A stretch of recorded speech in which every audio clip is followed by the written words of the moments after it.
Kemanakah aku dapat pergi, menjauhi rohmu yang suci, kau sahabat,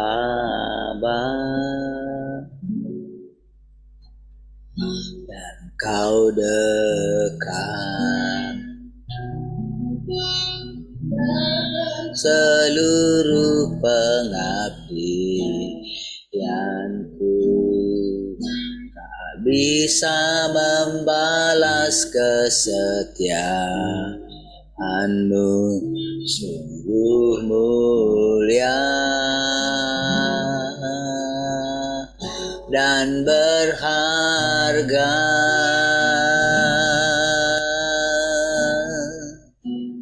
Sungguh besar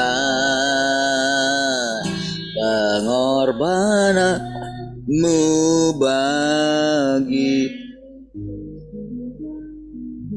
terlalu dalam untuk dimengerti. Sungguh besar, sungguh indah yang kau pikirkan tentangku, tak terselami bagiku.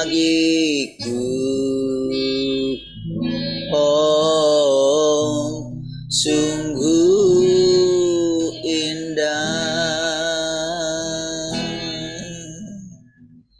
Kemanakah aku dapat pergi?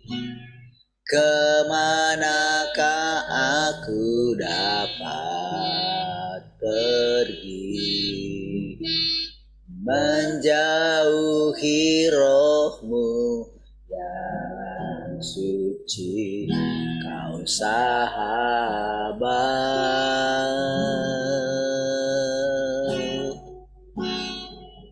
dan kau dekat, bahkan seluruh pengabdianku. Tak bisa membalas kesetiaanmu, sungguh mulia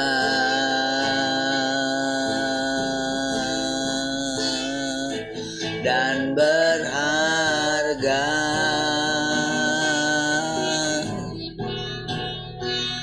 Sungguh besar pengorbananmu bagiku, terlalu dalam untuk dimengerti. Sungguh besar,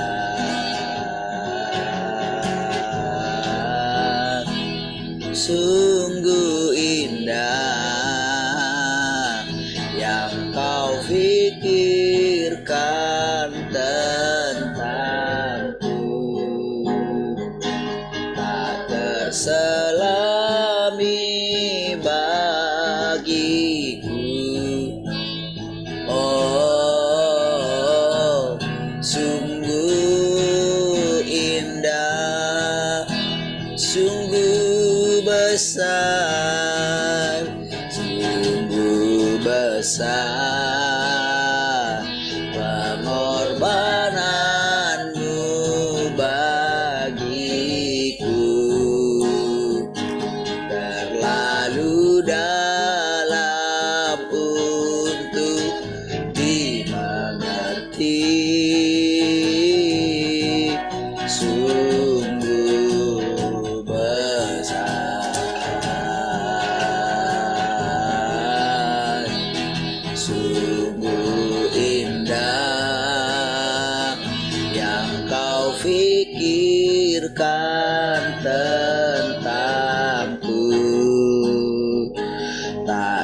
terselami bagiku. Oh, sungguh indah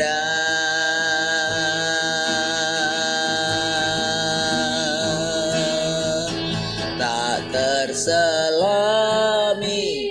bagiku.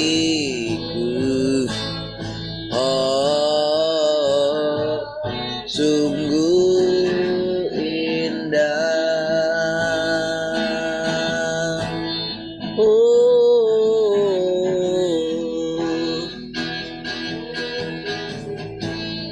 Rencanamu indah,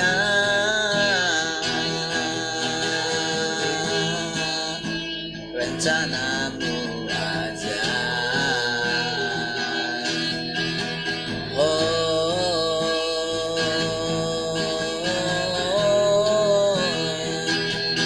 kami bersyukur sebab Engkau sangat baik, tak terselami jalan-jalanmu. Oh,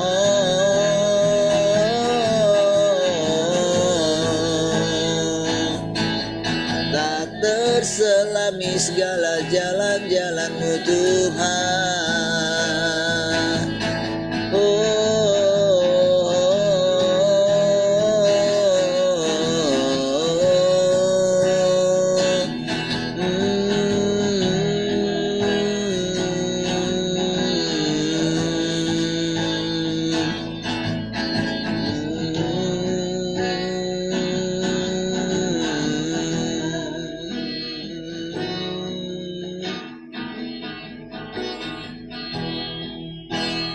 Dekat padamu itu rinduku, setiap kataku kau pun menunggu.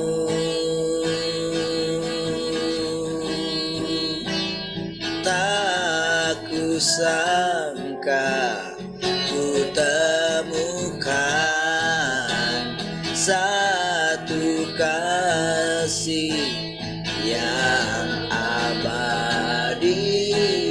Kini ku datang dan ku bawa hidupku,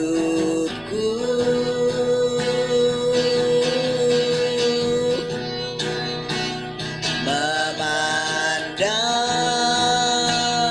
wajahmu, mengikuti kebaikanmu, mengejar hadirmu dalam hidupku,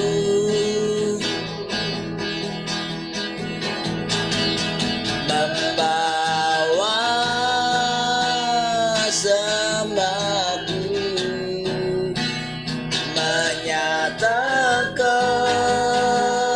kebesaranmu, mengejar hadirmu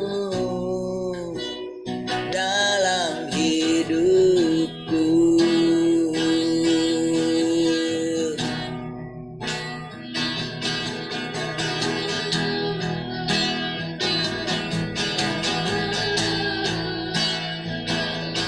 Na na na na na na na na na na na na na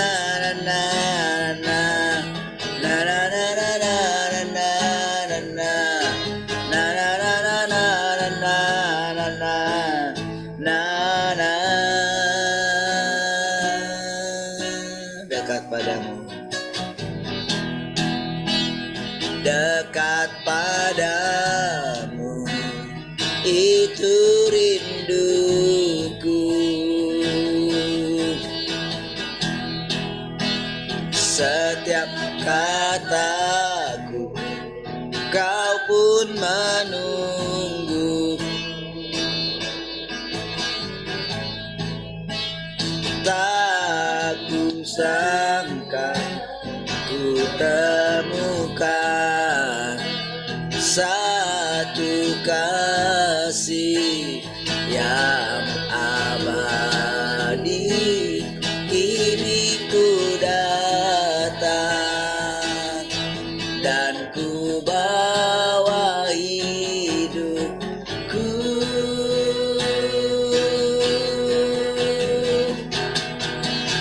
memandang wajahmu, mengikuti kebaikanmu, mengajar hadirmu dalam hidupku,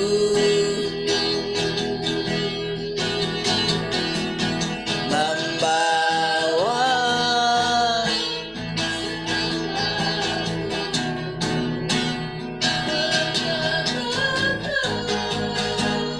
kebesaranmu, mengajar hadirmu dalam hidupku.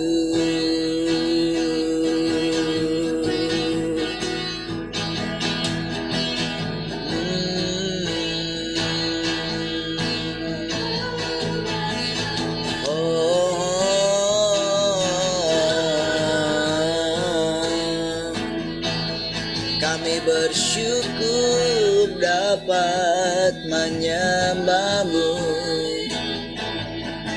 Kami bersyukur dapat mengenalmu.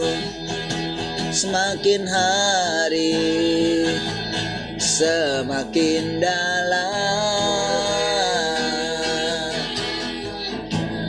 Haleluya, haleluya.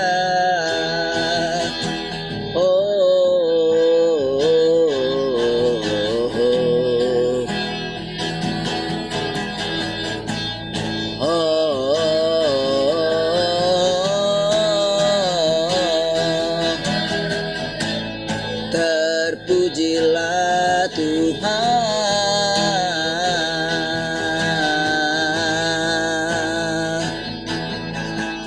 kami bersyukur,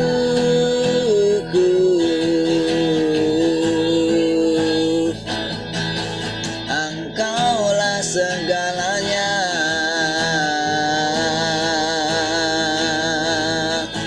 Terima kasih buat anugerah-Mu.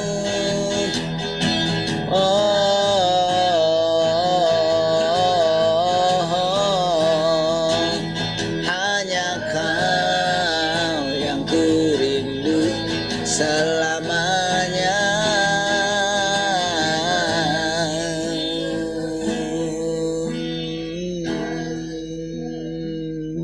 Haleluya.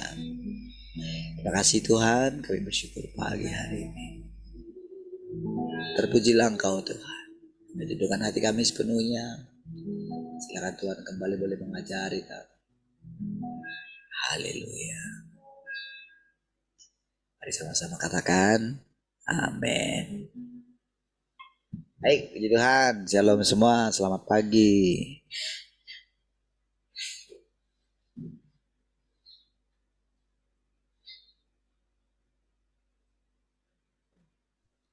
Shalom semua, selamat pagi. Shalom, selamat pagi semuanya. Shalom semuanya, selamat pagi. Halo, selamat pagi semuanya. Baik, puji Tuhan. Oke, yang mau sharing pagi ini? Yang mau cerita? Silakan.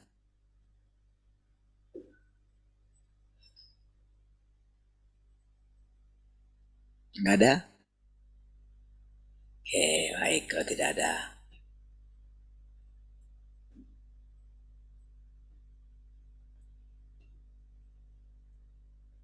Oke, kita lanjut ya. Kemarin kan baru di ini ya, jalan masuk. Oke.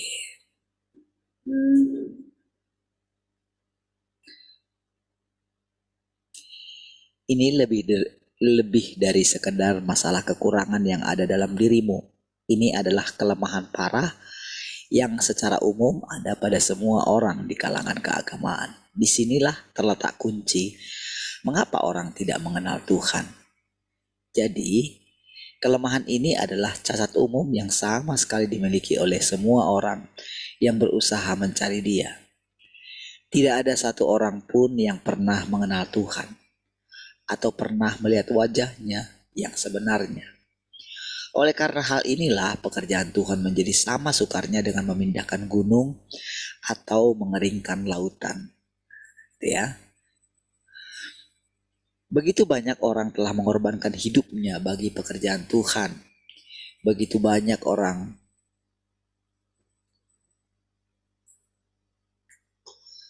telah diasingkan karena pekerjaannya. Begitu banyak orang demi pekerjaannya telah disiksa sampai mati. Begitu banyak orang dengan mata dipenuhi air mata kasih kepada Tuhan telah mati secara tak adil. Begitu banyak orang harus mengalami penganiayaan yang kejam dan tidak manusiawi. Bahwa tragedi-tragedi ini terjadi, bukankah semua itu karena kurangnya pengetahuan orang tentang Tuhan? Bagaimana mungkin seseorang yang tidak mengenal Tuhan tidak merasa malu untuk datang ke hadapannya? Bagaimana mungkin seseorang yang percaya kepada Tuhan tetapi menganiayanya tidak merasa malu untuk datang ke hadapannya? Ini bukan semata-mata kekurangan pada diri mereka di kalangan keagamaan, tetapi merupakan kekurangan yang sama-sama ada pada dirimu, juga pada diri mereka. Perhatikan saudara ya. Jadi misteri-misteri dalam hidup ini gitu. Ya, orang berjuang dalam mengasihi Tuhan gitu. Bahkan mungkin sampai dianiaya, sampai banyak sekali penderitaan gitu. Kadang mengalami kematian dalam ketidakadilan gitu. Kematian yang tidak adil gitu. Banyak orang merindukan gitu. Setelah mengasihi Tuhan boleh mengalami kematian yang indah gitu. Berharga di mata Tuhan. Namun saudara, dalam perjalanan saudara, jalan masuk ke dalam kehidupan itu atau ke dalam pekerjaan Tuhan itu suatu hal yang sukar karena keadaan yang parah daripada umat Tuhan itu. Baik, coba kita lanjut dulu saudara. Orang percaya kepada Tuhan tanpa mengenal Dia. Karena alasan ini saja mereka tidak menghormati Tuhan dalam hati mereka dan tidak takut akan Dia dalam hati mereka. Jadi orang pergi dengan gagasannya saja gitu. Terus gitu. Punya ambisi berbuat baik, menangkan sebanyak mungkin orang gitu ya. Tanpa perlu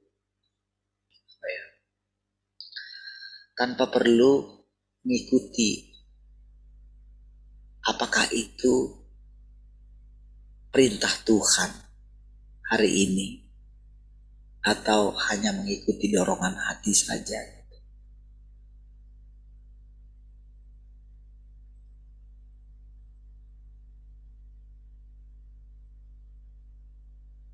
Bahkan ada orang yang dengan berani dan terang-terangan melakukan pekerjaan yang mereka hayalkan sendiri di dalam aliran ini. Dan melakukan pekerjaan yang diamanatkan Tuhan sesuai dengan keinginan mereka sendiri. Serta hasrat mereka yang tidak wajar. Jadi saudara, yang sedang dibicarakan adalah bukan sedang yang ada di luar, tapi yang ada di dalam, yang sudah mengikuti atau mengetahui amanat Tuhan, tetapi masih melakukannya dengan kekuatannya sendiri, dengan hayalannya sendiri. Dikatakan dengan berani dan terang-terangan melakukan pekerjaan yang mereka hayalkan sendiri di dalam aliran ini. Ini bukan bicara di luar kan? Dan melakukan pekerjaan yang diamanatkan Tuhan sesuai dengan keinginan mereka sendiri serta hasrat mereka yang tidak wajar. Banyak orang bertindak liar, sama sekali tidak menghargai Tuhan, melainkan mengikuti kehendak mereka sendiri. Bukankah contoh-contoh ini adalah perwujudan sempurna keegoisan hati orang? Bukankah contoh ini mewujudkan unsur penipuan yang sangat melimpah dalam diri orang?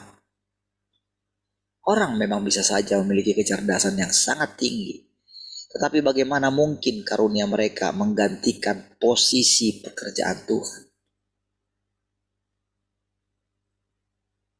Sulit saudara menjelaskan ini kepada orang yang sangat cerdas atau yang sangat punya karunia luar biasa. Ya. Karena apa?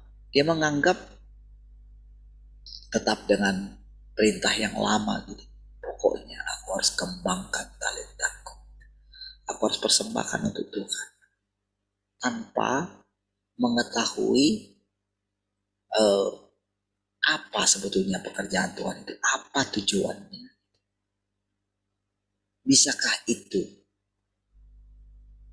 Bisakah dengan mengerjakan semua hal itu bisa membuat seseorang sudah memuaskan hati Tuhan? Apakah memuaskan hati Tuhan itu adalah prioritas setiap orang?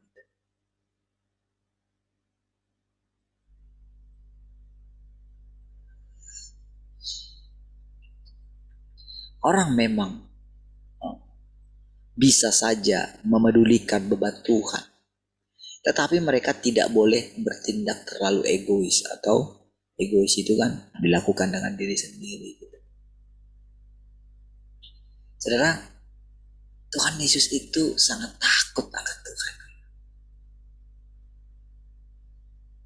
sangat gentar dia. Dia tidak berani melakukan apapun sembarangan. Kalau saudara perhatikan, dia sangat hati-hati. Jadi orang yang mengenal Tuhan itu ketika memasuki, kan sekarang kan dikatakan jalan masuk ini sekarang sudah dibawa, dan ketika kita mendengarkan perkataan ini, berarti setiap kita ini diberikan anugerah untuk mengalaminya. Gitu. Setiap kali kita mendengar ini, tidak ada yang secara kebetulan terjadi, saudara. Entah bagaimanapun hidup kita. Ketika kita dipanggil Tuhan pun kita tidak sadar kok. Tiba-tiba saja terjadi gitu kan. Lalu Tuhan menyadarkan kita kalau Dia sudah pilih kita sejak dari kandungan ibu kita. Kita berjalan terus sampai dengan hari ini kita mendengarkan perkataan ini. Jadi ketika kita mendengarkan perkataan ini, berarti anugerah bagi kita untuk masuk dalam firman Tuhan ini gitu. Karena sekarang firman Tuhan itu menjadi kehidupan bagi kita, menjadi jalan yang akan kita jalani gitu sepanjang hari-hari kita ke depan, saudara. Jadi proses sampai ke sini, saudara, sampai mendengarkan perkataan ini, itu proses yang panjang. Dan semua telah kita lakukan dengan iman. Masing-masing kita di sini. Masing-masing kita berurusan dengan Tuhan yang sudah berinkarnasi di dalam daging. eh, yang paling masuk akal untuk mengenal Tuhan yang berinkarnasi dalam daging itu sebetulnya di dalam diri kita sendiri. Itu yang paling masuk akal. Itu yang paling itu yang paling bisa kita masuki.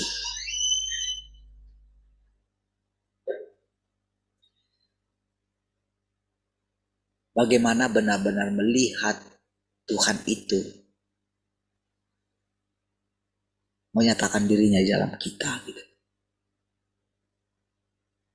Makanya saya katakan tadi, anugerah bagi kita untuk bisa memasuki pekerjaan Tuhan ini.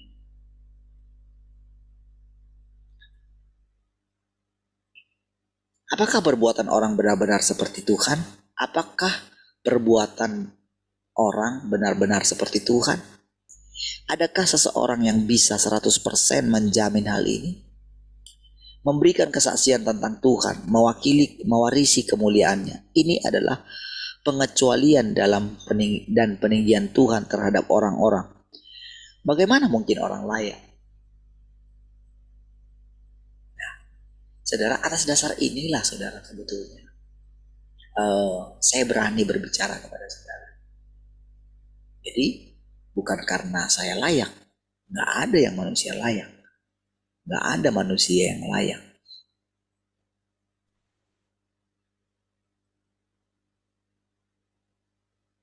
Jadi kalau Tuhan memilih seseorang untuk dia menyatakan dirinya melalui orang itu, bukan karena orang itu, tapi karena Tuhan. Disinilah saudara letak kehati-hatian orang itu. Tapi hati-hatinya itu bukanlah kaku. Dia masih bisa tetap bersuka cita di dalam Tuhan. Karena apa? Dari firman Tuhan yang kita dengarkan itu, boleh kita melihat bagaimana sebetulnya Tuhan itu tidak sepenuntut yang kita bayangkan. Sebetulnya tidak gitu. Tetapi juga dia tidak kompromi juga. Dia tidak pilih kasih. Dia tidak nepotisme, saudara. Dan kita mengetahuinya. Jadi ketika mendengarkan setiap perkataan-perkataan ini, di dalam hati kita apapun yang timbul gitu, kita utarakan kepada dia gitu. Apapun yang timbul setelah kita mendengarkan firman Tuhan gitu. Supaya dia tahu apa yang mau diucapkan kepada kita. Itulah kerjasama kita sebetulnya. Respon-respon apapun. Jadi sebetulnya perkataan-perkataan ini sungguh sangat dalam. Nah, tapi orang-orang yang tidak mau terus mengikuti Tuhan akan mengesampingkan semua ini. Tidak menganggapnya penting. Terlalu ribet. Masih banyak hal yang masih dikejar dia di dunia ini gitu. Nah, jadi saudara, setiap hal apapun yang timbul di dalam hati kita gitu, tentu Tuhan mengetahui. Ketika kita mempersembahkan diri kita, dia tahu kedalaman hati kita. Tapi walaupun dia tahu kedalaman hati kita, bagaimana seringnya kita itu boleh dikatakan tidak konsisten ya dengan keadaan kita gitu ya. Dengan pengajaran kita akan Tuhan. Dia tahu semua, tapi begitu dia lihat ada kerinduan di dalam hati kita, itulah yang membuat Tuhan itu bersemangat terus setiap hari. Gitu, saudara. Prinsipnya Tuhan itu walaupun sumbu hampir padam rasa, tidak dipadamkannya. Walaupun patah terkulai, tidak dipatahkannya, tapi ditegakkannya kembali. Nah, jadi saudara, dengan mendengarkan semua perkataan ini, dia tetap menunggu, masih adakah orang yang mendengarkan? Masih adakah orang yang benar-benar merindukan setiap perkataan yang keluar dari mulut Tuhan? Masih adakah orang yang sabar? Dia mengetahui sudah. Kadang-kadang saya menyadarinya. Karena ketika saya menyadarinya, saya jadi tahu apa yang menjadi isi hati Tuhan. Di satu sisi, saya juga termasuk orang yang memperhatikan bebannya Tuhan. Seperti itu ya. Perhatikan di dalam diri saya, bagaimana dia bergerak, bagaimana dia berbicara. Dengan diam-diam diberitahukannya perasaannya di dalam hati saya. Sekilas gitu. Di satu sisi, saya harus merundukkan diri saya. Nah, seperti itulah sebetulnya proses Tuhan Yesus dalam mengikuti Bapanya di dalam dirinya. Kan Tuhan sudah mempercayakan penghakiman itu kepada dia. Tapi saudara, ternyata dia boleh merasakan bagaimana tidak serampangan dalam menghakimi itu gitu. Walaupun dia diberikan otoritas untuk itu. Itulah latihannya. Setiap kata yang diucapkan dia adalah hikmat atau pengalaman dia ketika dia menjalankan misi Bapaknya. Bapaknya itu nggak kelihatan, tak ada orang yang pernah melihat dia, kecuali anak katanya. Itu betul saudara. Ini bukan masalah penglihatan. Mungkin Nabi Yesaya sudah melihat Tuhan. Yeskiel mungkin gitu kan dalam satu penglihatan. Bukan itu yang dimaksud oleh Tuhan. Tidak ada seorang pun yang pernah melihat Allah kecuali anak.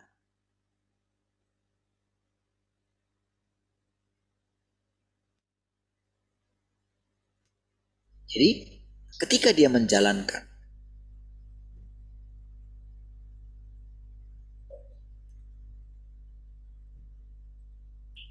menjalankan misi Bapaknya,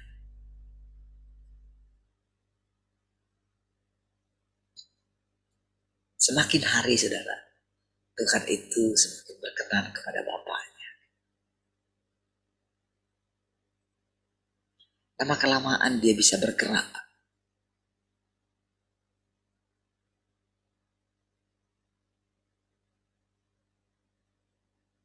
Semakin hari semakin lentur untuk dipakai oleh Bapaknya. Bahkan sampai ketika dia ditinggalkan sekalipun, dia rela menjalani. Itu baginya saudara sebetulnya sesuatu yang mustahil juga ditinggalkan oleh Allah. Gitu. Karena kan menurut logika mana mungkin gitu. Aku ini kan anaknya. Nah, kayak gitu kan pikirannya. Mana mungkin gitu. Hanya melalui akulah dunia ini diselamatkan. Gitu kan? Saya dia punya rencana lain. Dia sudah bilang, saya ini anak tunggalnya, tak ada anak yang lain. Firmannya nggak boleh gagal, harus digenapi. Kan semua pengetahuan itu ada dalam diri Yesus. Tapi dia tidak menganggap kesetaraan dengan Allah sebagai milik yang harus dipertahankan. Itulah pikiran Kristus. Artinya, kalau saudara ingin menyatakan Kristus, kalau saudara ingin melihat Kristus di dalam diri saudara, seperti yang saya katakan, ketika saya bicara kepada saudara. Kadang Tuhan itu berbicara sendiri. Sementara saya terus bertumbuh. Kan dia tahu apa yang mau ditundukkan di dalam diri saya. Ya kan, dia yang tahu. Saya nggak tahu. Tapi bukan berarti karena saya tidak tahu, saya jadi serampangan gitu. Tidak kan? Itu namanya orang tidak berhikmat. Jadi seperti itulah Tuhan menjalani hidupnya. Dan seperti itulah kita mulai mengalami pengenalan akan dia.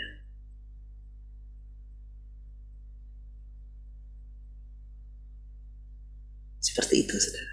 Secara perlahan.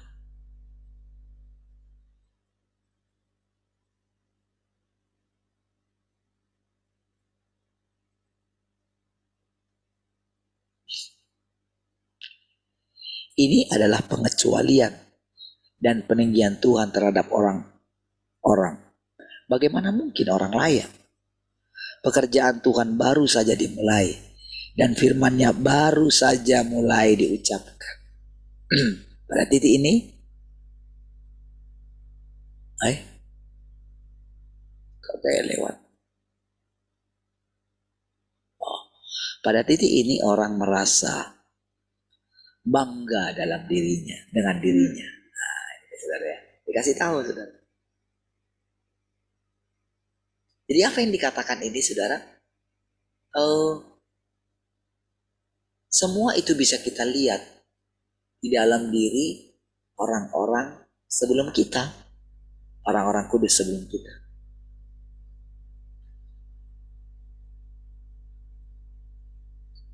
Bagaimana mereka bangga dengan apa yang sudah mereka masuki. Itu yang membuat mereka rela bayar harga apa saja. Karena saya dipilih Tuhan. Saya memasuki pekerjaan pengenalan akan Tuhan. Pekerjaan Tuhan.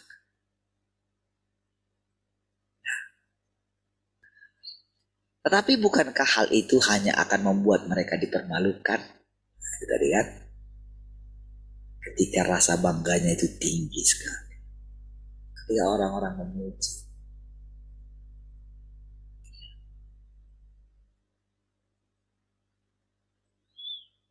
Mereka memahami terlalu sedikit. Bahkan ahli teori paling berbakat pun, pembicara paling pandai bicara pun tidak dapat menggambarkan segala kelimpahan Tuhan. Jadi apalagi engkau semua. Orang yang punya bahasa jutaan atau miliaran kosakata di dalam pikirannya. Tidak bisa menerangkan atau menggambarkan segala kelimpahan Tuhan. Jadi apalagi engkau semua. Jadi apakah orang harus belajar sekuat tenaga?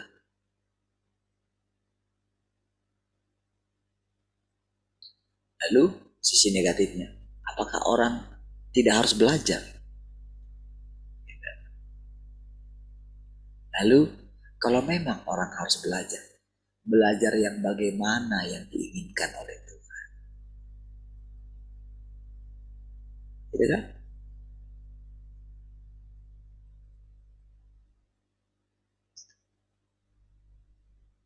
Pengertian-pengertian dasar apa yang dimiliki, yang harus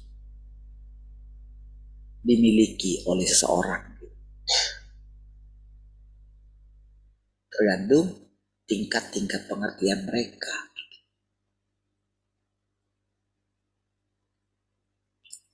Nah, sudah kita berpikir, mana dong? Makin lama makin ribet. Kita tahu semua. Masing-masing kita dia tahu. Apa respon kita?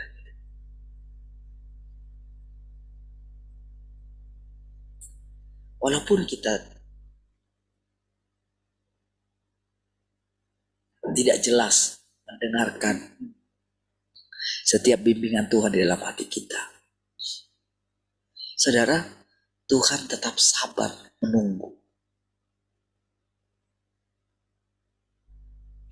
Menunggu sampai respon kita itu cukup untuk membuat Tuhan bekerja lagi dalam diri kita. Saya sudah katakan, saudara, ketika dia pilih seseorang, dia bertanggung jawab. Makanya dia perlu mengucapkan di awal, yang kubutuhkan imanmu itu sangat kecil sekali. Tapi walaupun kecil sekali, itu adalah iman yang sangat besar. Karena iman yang sangat kecil sekali itu sebetulnya itulah yang diinginkan Tuhan. Maksudnya itu bukan masalah besar kecilnya. Walaupun besar menurut kita, misalnya saudara mengatakan iman saya besar, dan memang saudara mungkin melihat bagaimana cara saya mengikuti Tuhan. Saya ikuti, saudara bandingkan dengan orang-orang lain misalnya. Oke. Nah, tapi saudara, justru sebetulnya iman seseorang itu harus kecil gitu. Tapi yang kecil itu bukan gak besar. Jadi yang kecil itu adalah kenormalan kita.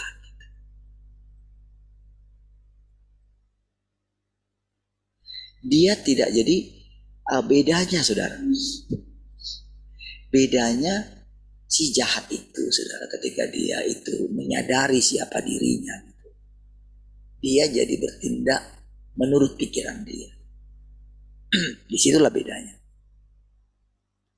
Sementara pekerjaan Tuhan yang terbaru melalui Tuhan, melalui Yesus gitu. Yesus yang pertama kali menjadi manusia. Kedatangan Tuhan yang kedua kali, kedatangan dirinya dalam pekerjaan yang baru kan, dalam nama yang baru. Makanya dia itu membatasi dirinya ketika murid-murid menanyakan, kapankah itu akan terjadi gitu.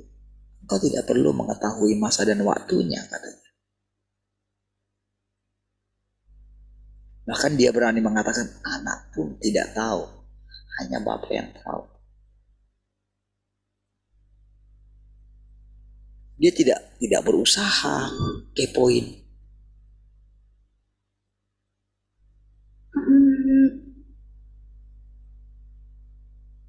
Ketika dia tidak tahu, ya dia ucapkan dia tidak tahu.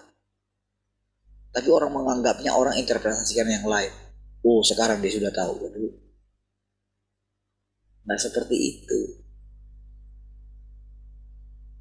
Disinilah saudara letak kekurangan yang fatal bagi orang-orang yang sudah merasa mengenal Tuhan. Seberapa banyak pun, seberapa lama pun dia mengikut Tuhan. Bisakah Tuhan? Bisakah manusia mengenal Tuhan di mana umurnya sangat singkat? Bisakah? Berapa zaman sudah dilalui oleh Tuhan? Sebelum ada manusia, dia sudah ada. Lalu bagaimana kita bisa mengenal dia hanya dengan tempo 60 tahun dalam hidup kita?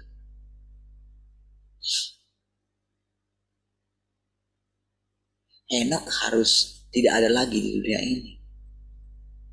Dia terangkat hidup-hidup.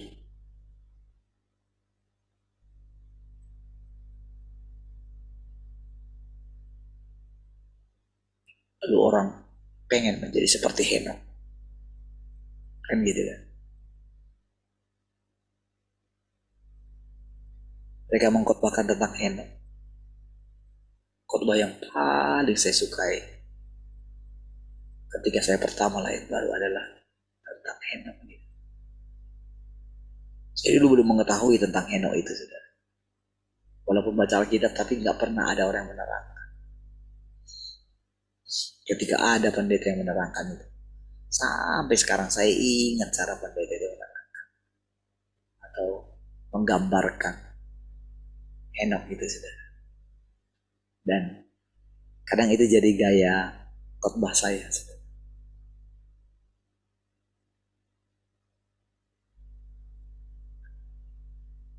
Bisa jadi menjelaskan misalnya bagaimana Daud, bagaimana Abraham, bagaimana Yosua kemarin yang saya ceritakan kepada saudara. Bisa kayak membuat visualisasi daripada ketika dia mau pamit dari bangsa Israel kemarin yang saya terangkan kepada saudara. Dari situ, saudara, itu pertama sekali saya lahir baru.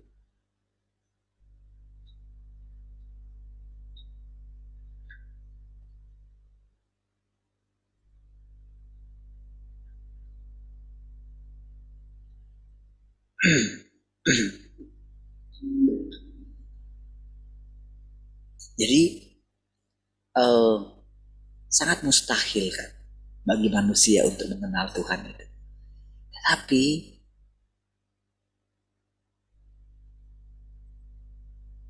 manusia itu begitu naifnya gitu. Siapapun dia ya, merasa sudah mengenal Tuhan. Apalagi dengan yang tadi, ribet sekali. Nah, berarti kan orang itu kan kalah. Sementara untuk hidup yang sementara mereka mau mati-matian. Mati-matian menjaga misalnya kalau dia ingin mencapai sesuatu. Dia itu benar-benar berhemat. Misalnya. Ketika dia ingin mencapai satu posisi tertentu, dia belajar. Dia mengembangkan segala sesuatu.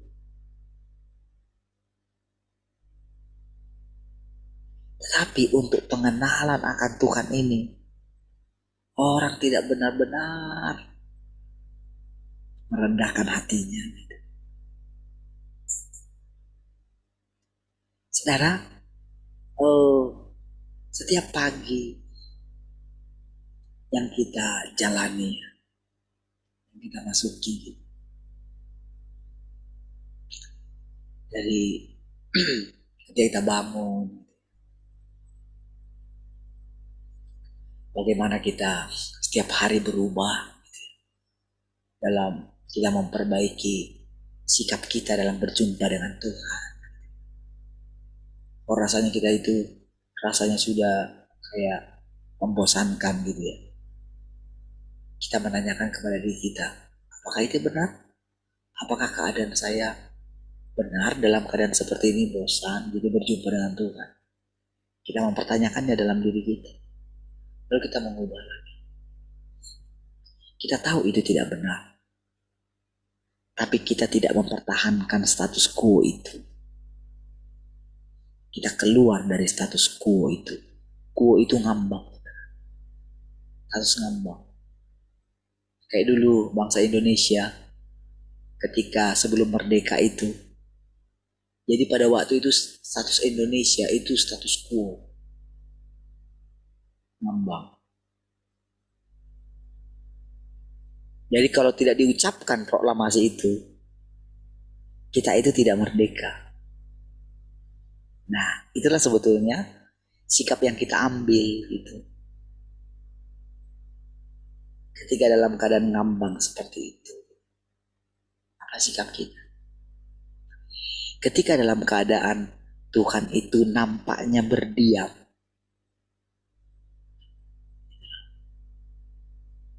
Disitulah kerjasama kita. Ketika pada waktu jam 3 petang itu gitu. Ketika dia mengucapkan, di mana engkau Allahku? Dia tidak tinggal dalam status quo itu.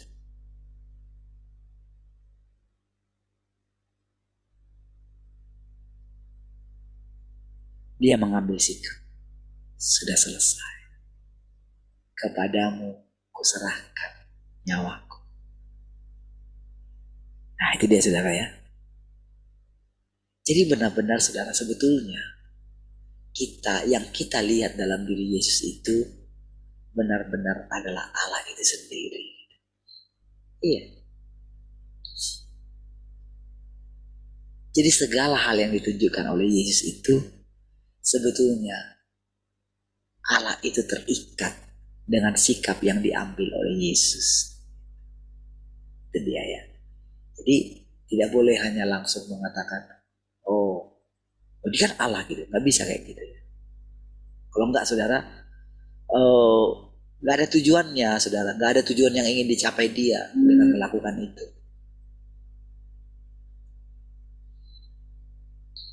Jadi makanya walaupun saya berani menyatakan Tuhan itu gitu, ini sikap juga yang harus saudara miliki gitu ya. Supaya saudara bisa melihat penipuan daripada daging kita. Kalau kita mengatakan iblis itu di luar, itu gampang kita lawan dia.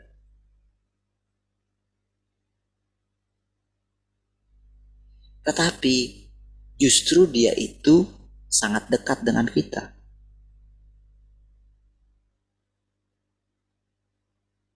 Karena memang Tuhan ingin benar-benar mengalahkan iblis tanpa disadarinya.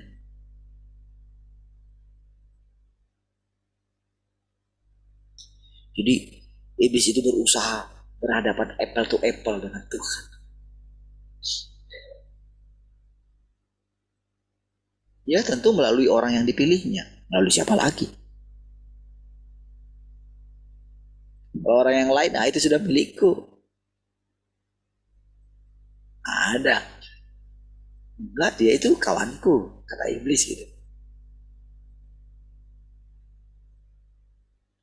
Tapi terhadap orang yang benar-benar Tuhan jagai sejak awal, Tuhan sudah pilih sejak awal, dia paling berhasrat sekali ingin menjatuhkannya. Karena itulah kemenangan dia. Itulah kepuasan dia. Karena dia memang ingin mencuri, membunuh. Untuk diminum dia darahnya. Kan gitu kan. Supaya dia bisa hidup terus.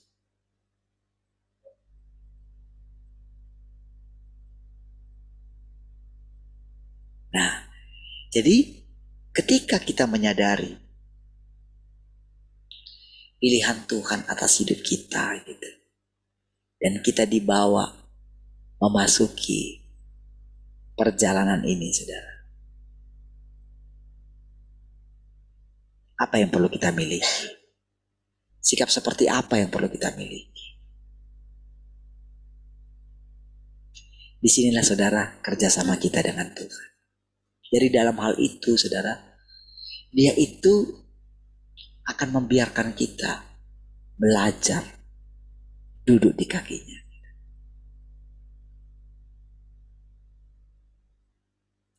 Disitulah kita memperhatikan bagaimana kita itu memiliki pengenalan atau tidak, bertumbuh nggak pengenalan kita gitu.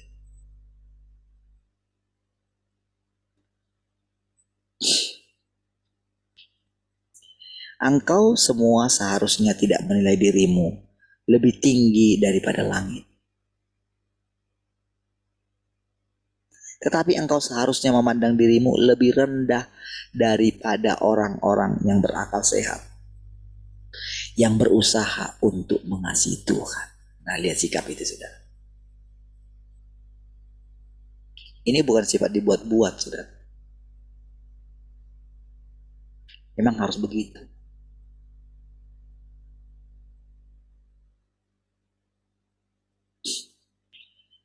Inilah jalan yang harus engkau semua masuki untuk melihat dirimu sendiri jauh lebih rendah dibandingkan semua orang lain. Kalau orang ini mengatakan itu, tentu dia pun seperti itu, saudara.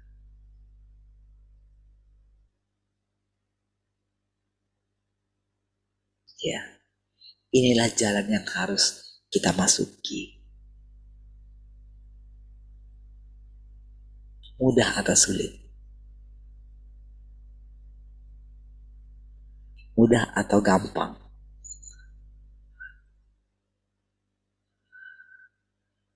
Gampang atau sukar? Ya mudah ya.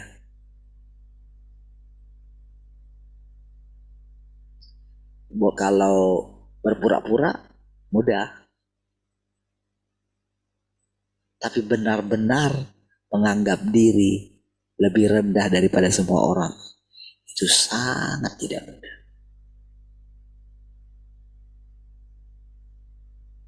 Karena setiap hari kita diperhadapkan dengan banyaknya orang yang tidak mencari Tuhan, yang tidak mengasihi Tuhan, yang tidak mengenal Tuhan. Begitu banyak di sekeliling kita. Ya, karena memang natur daripada manusia itu adalah meninggikan diri, menganggap dirinya lebih baik daripada orang lain. Itulah natur semua manusia. Ingin lebih baik.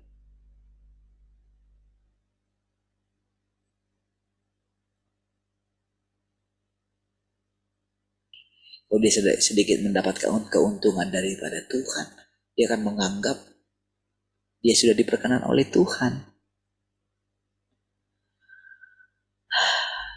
Makanya orang rela, seperti yang dikatakan tadi, menderita, pergi kemana-mana. Karena apa? Merasa diri lebih layak. Tak ada orang yang lain yang dipakai lebih daripada saya. Gitu. Motivasi itulah yang sedang dihancurkan oleh Tuhan. Apakah kita menyadarinya? Bukankah kita setiap hari diperhadapkan dengan membanding-bandingkan diri kita dengan orang lain? Ya kan? Betapa sulitnya, saudara, meruntuhkan di dalam diri saya. Masa saya sudah terus mengikuti seperti Tuhan seperti ini? Masa terus seperti ini pelayanan ini? Nah, gitu kan? Mudahkah meruntuhkan itu? 15 tahun tidak cukup meruntuhkan itu, saudara. Ya, orang-orang yang ketika diperhadapkan dengan orang-orang yang benar-benar menghalalkan segala cara, gitu. Ya. Tapi nampaknya pelayan itu berkembang. Walaupun tiap hari diam-diam Tuhan kasih tahu, gitu. Cobalah. Kira-kira kalau kamu survei semua jemaat yang mengikuti dia, yang mengikuti gerejanya, cobalah kamu lihat sendiri. Adakah di antara mereka yang punya pengenalan akan Tuhan seperti yang kalian miliki? Adakah? Dari pilihan yang mereka buat kemarin saja sudah ketahuan siapa mereka. Ketika dengan ketatnya mereka melakukan segala hal itu, kan sudah ketahuan. Betapa takutnya mereka akan kematian. Lalu kalau orang takut akan kematian, di manakah semua iman mereka? Di manakah Yesus yang mereka gembar-gemborkan itu? Walaupun sudah sering mendengarkan itu, saudara, itu belum bisa meruntuhkan. Masih ada dalam diri Tuhan. Masih berusaha ingin menarik jiwa-jiwa gitu. Kadang gak sabar duduk di kaki Tuhan.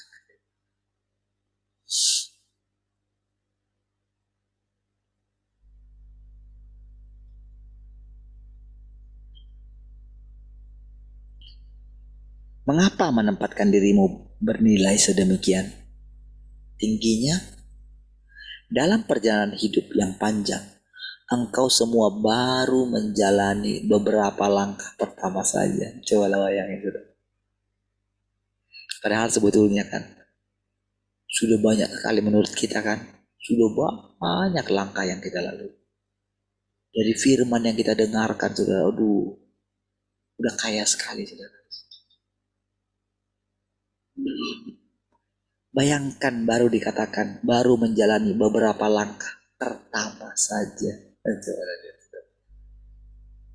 Apa tujuan daripada perkataan ini? Tentu ada tujuan. Supaya terus ada pengharapan di dalam diri kita. Tuhan itu tidak pernah habis untuk kita kenal. Itu maksud. Makanya setiap hari di dalam diri kita itu mesti tumbuh rasa antusiasme yang tinggi, saudara. Saudara mesti percaya firman ini. Kalau dikatakan baru beberapa langkah saja, dengan mempercayai inilah, maka engkau akan bisa terus mengarungi samudra yang luas ini. Coba perhatikan saudara, sebuah kapal yang sangat besar sekali di tengah samudra raya itu seperti kecil sekali saudara.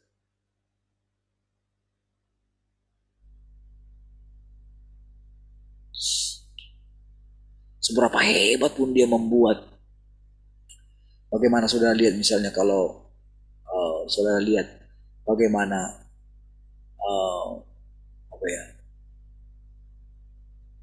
anjungan di tengah samudra gitu ya. Bagaimana bisa kokoh itu kayak untuk pengeboran minyak itu ya. Waduh. Begitu dilihat dari atas itu sangat kecil sekali saudara. Seperti itulah sebetulnya pengenalan akan Tuhan itu saudara. Makanya dikatakan tadi, hanya baru menjalani beberapa langkah pertama saja.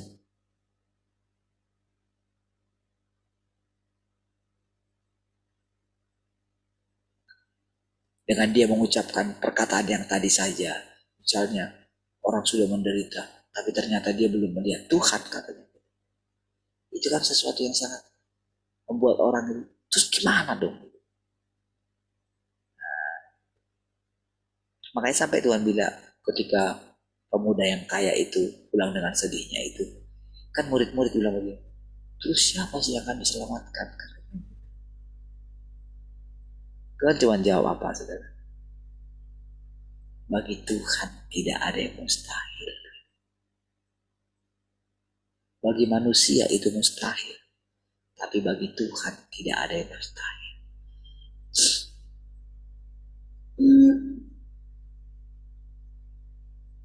Ketika saya kemarin kerja di rumah saya di Bangkok, itu menantu dia ikut kerja gitu ya, bantu gitu. Itu benar-benar saudara saya ketika bicara bisa benar-benar kayak sudah kenal lama gitu, padahal nggak pernah biasanya bicara dengan dia. Sudah berapa tahun menjadi menantunya, tak pernah bicara, tak mengenal siapa dia. Tapi kemarin ketika kerja situ itu benar-benar saudara kayak apa? Kayak sudah akrab sekali.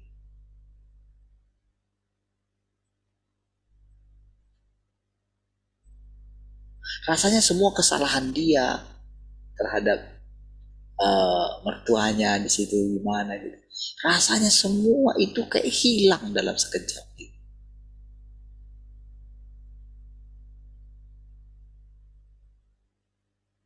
Secara ketika saya dia cerita tentang ini, dia dapat rumah, dapat anugerah, dikasih ini, wah. Ketika dia punya sikap tegas untuk tidak ikut yang judi-judi online itu gitu. Ketika dia pernah tertipu dengan itu gitu maksudnya, dia bisa ngambil keputusan. Dia tidak seburuk yang dibayangkan.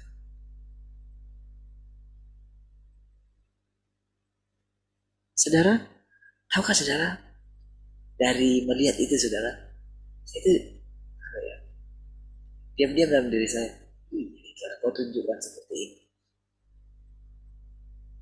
itu hanya hal apa ya, untuk boleh dikatakan membuat di dalam diri saya itu punya pengharapan tentang kehidupan ini, membuat bersemangat terus mengikuti Tuhan ini. Tuhan itu bukanlah satu apa ya, satu keadaan yang tidak bisa kita gapai, dan bukan juga Tuhan yang kecil yang bisa kita permainkan gitu. Tuhan itu benar-benar sangat nyata sekali, lebih nyata dari siapapun saudara yang ada di sekitar kita, lebih nyata. Sulit sekali menggambarkan tentang Tuhan ini saudara. Dia selalu di depan, tapi walaupun dia selalu di depan, dia tidak tinggi hati saudara. Dia sangat sabar dengan kita. Gak tahu kesabaran jenis apa yang dimiliki oleh Tuhan. Ya kesabaran Tuhan lah, karena dia Tuhan. Tapi bukan berarti karena dia Tuhan kita tidak berusaha memahaminya.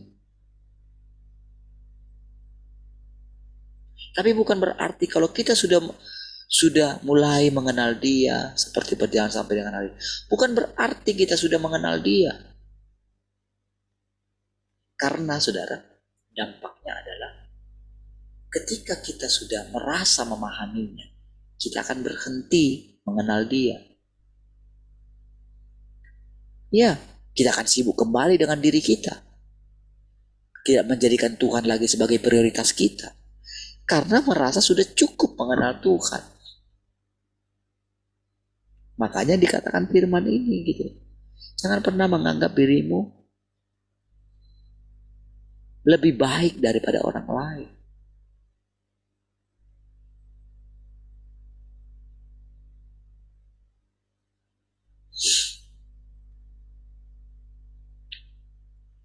Satu-satunya yang engkau semua lihat barulah lengan Tuhan, bukan keseluruhan diri Tuhan. Ini pun perkataan ini pun kan kalau cuma lengan aja kan.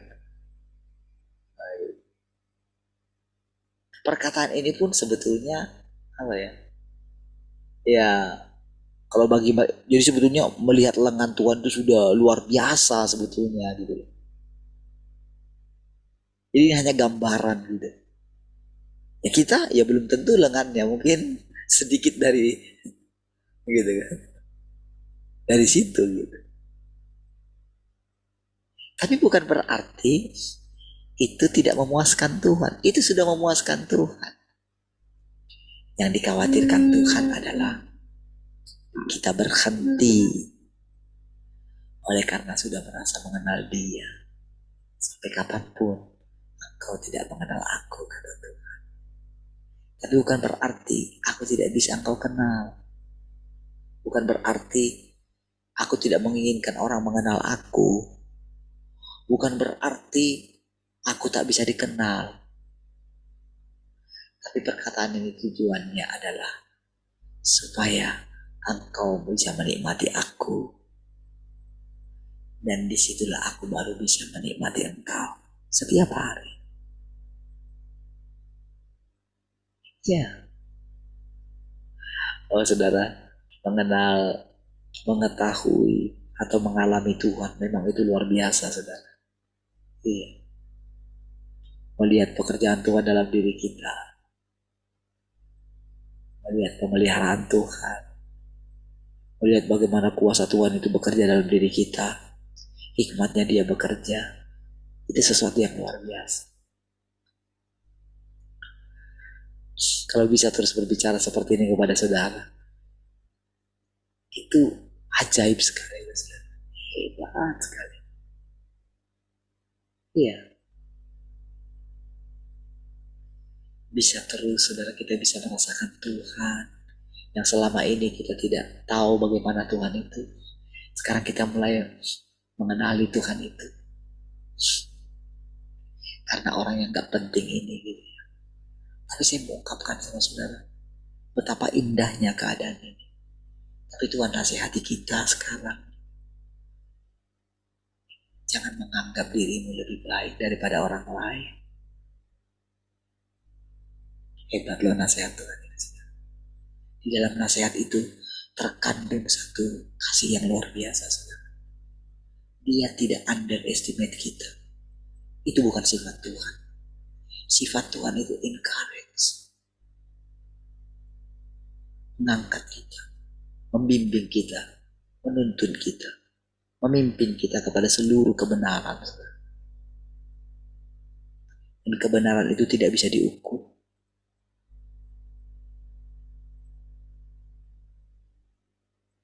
Sekalipun orang bisa mengukur kedalaman laut gitu, tapi untuk bisa menembus kedalaman laut yang paling dalam, ada banyak sekali peralatan yang harus mereka gunakan untuk melindungi diri mereka.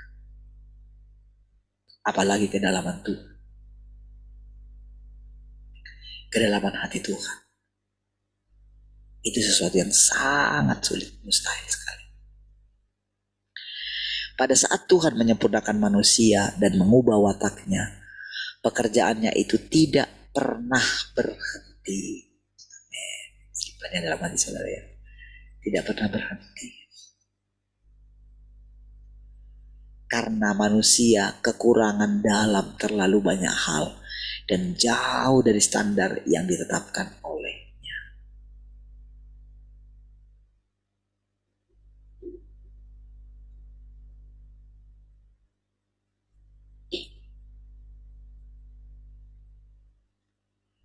Firman Tuhan mengatakan jauh, standar manusia itu jauh daripada apa yang diharapkan oleh Tuhan.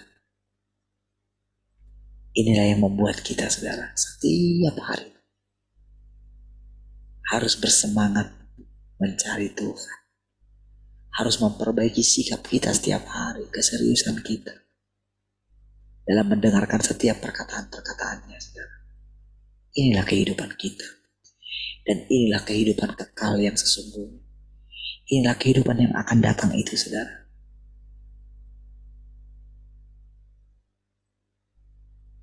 Baik, cederaan saudara. Mari kita berdoa. Kasih Tuhan, kami bersyukur buat pagi hari ini. Terpujilah Tuhan selama-lamanya. Bagimulah segala kemuliaan Tuhan. Kalau kami boleh berjalan hari ini sama-sama Tuhan, menjalani kehidupan kami saat panjang hari ini. Ketika kami bekerja, mengurus keluarga, mengurus anak-anak, berhubungan dengan orang-orang di luar sana, kiranya semakin banyak orang yang boleh mengalami kehadiran Tuhan dalam hidup mereka melalui kehidupan ini. Yang persembahkan hidup ini Tuhan sepanjang hari ini bagi kemuliaan. Biar kami boleh memuaskan hati Tuhan. Terpujilah Tuhan, sama-sama katakan